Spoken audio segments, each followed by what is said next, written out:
So the first step that you're going to do before you start your demo is to pull your trim off of the wall.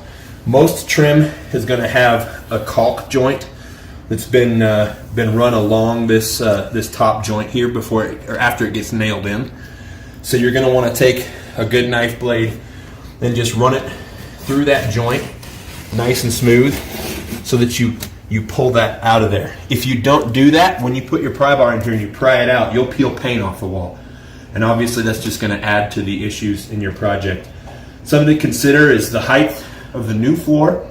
If it's going to be lower, like when you go from carpet to a laminate, once you've pulled all this trim off, it's a good idea to just take a 5-in-1 scraper, just scrape off any excess caulk that's on that wall and give it a quick coat of paint so that when you put it back up, you don't have a little stripe of white from an original paint or a primer after you put the trim back on and it's sitting at a lower height than it was originally.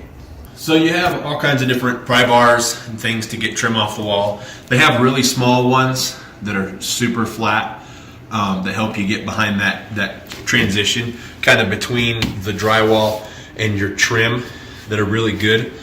I've found that I've used this one tool more often.